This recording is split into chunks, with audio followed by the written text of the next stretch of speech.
A lot of engineers confuse the supervisor pattern, orchestrator pattern, and agent as tool design because they all look like multi-agent system from the outside. But the real difference is in control. Who routes, who stays in charge, who synthesizes, and who is going to decide the next step. Now, this section, I'm going to clarify the exact difference between the supervisor pattern, agent as a tool pattern, and the orchestrator pattern. I hope you get the clarity about how and the difference between them so that you can make a right decision when you're designing your production grade agentic AI system. So the difference over here is actually dependent on who is in charge. So that's a key difference over here. Okay, so the difference is who is in charge. Like for example, if I'm dealing with the supervisor pattern, so if I'm dealing with what we call it as the supervisor pattern. See, in the case of this supervisor pattern, a supervisor is going to pass the request to the specialist, and the whatever the request or routing would happen, the routing will happen to my specialist, and the specialist will take the handover, and that specialist will do the job. Like the supervisor will say, okay, go ahead and do the work, and you will step back. Like that's what the supervisor specialist pattern is all about. And at the end, we'll have a synthesizer. Now, this synthesizer is actually a separate LLM call. It's not a supervisor. We just, for understanding, we call it as a supervisor. But in reality, after specialist, maybe I'll have a synthesizer, which will be an independent LLM, which will take the output from the specialist and generate the output. Like this is what the supervisor specialist pattern would generally would look like. But the other pattern or the question that was mentioned is the orchestrator. Now, what exactly is this orchestrator pattern? See, the orchestrator is still going to have the access to the tools or the specialists that we call it. Like here, even it can also have the specialist as well. But the question is, who is in charge? So in the case of orchestrator, the orchestrator will send in the request to the specialist will do the job, and the specialist will report back to my orchestrator. And the orchestrator will decide as, okay, should I call the specialist again? Or should I make one more request to a different specialist? I'll say specialist V2. So it can make the specialist to V2 again. And maybe if it's once the output from this V2 is sent back to my orchestrator, my orchestrator can again go ahead and call the specialist again. So here the orchestrator will stay in charge whole the time. Okay. So the orchestrator will look into these various answers, and then finally it will synthesize based on the specialist that we have got various output from the specialist, and orchestrator is responsible for the final output. Like that's the core idea right here. But in the other scenario, in the supervisor specialist pattern, my supervisor is going to be generating the output. So if my central agent keeps control, that's basically my orchestrator. Like that's a better word to talk about it. Supervisor is something where the control actually is going to transfer from one agent to the another agent. So in both the scenarios, both of them is actually the multi-agent pattern. So both of them is the multi-agent pattern, but it depends, like the only difference is who is making the call. That's it. Like just because I'm like, even in some cases, I know why do we call it as a multi-agent pattern. In some cases, you might also say that a specialist agent is called as a tool. Like this is actually an agent, and agent you're connecting as a tool. Now, just because you are connecting the agent as a tool, that doesn't mean that this orchestrator is not a multi-agent pattern. So it is still a multi-agent pattern.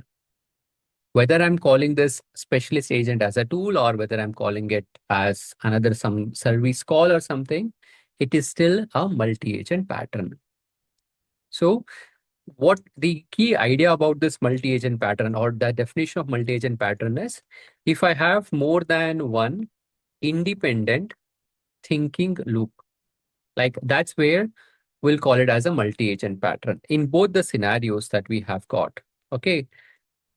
This LLM has its own prompt, it has its own thinking. This specialist will have its own prompt, it has its own thinking. The same way the orchestrator will have its own prompt, it has its own reasoning. That's a LLM call. Each specialist, even though it's being called as a tool, it has its own LLM, it has its own prompt. Hence, in both the cases, the definition is still the same. It is a multi-agent pattern. Okay.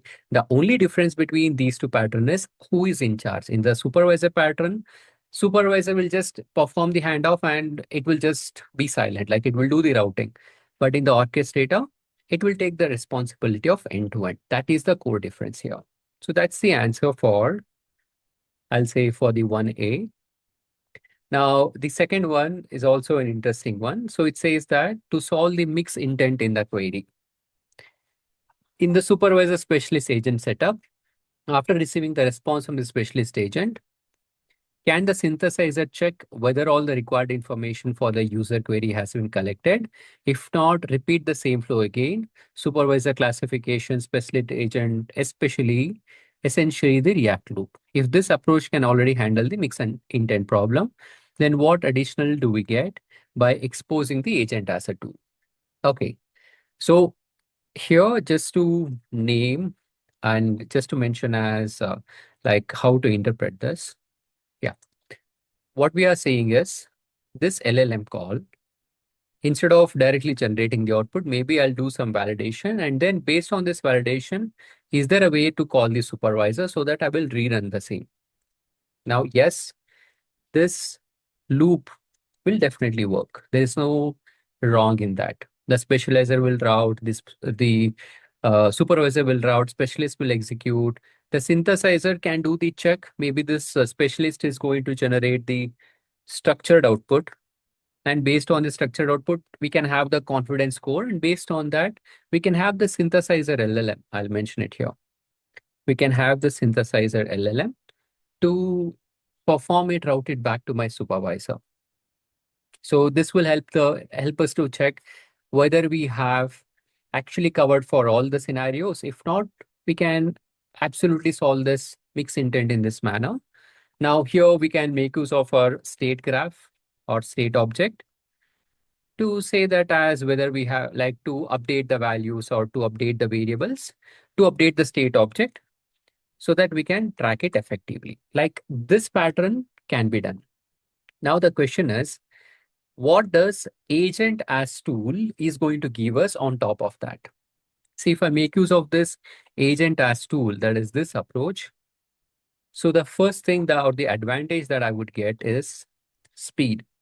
Now, when I say speed, if I have a one question that requires 3 specialists to do it, the loop in this scenario, I have to do 3 round trips, like first supervisor, first run one specialist, and then you will reframe, then maybe you will reframe the input, and based on that, you will go ahead and perform the classification again, and you will have to do the looping. If there is a 3 intent, you have to do 3 loops. Like that's what we are seeing, because here at each time, you can only work with a single route. Okay.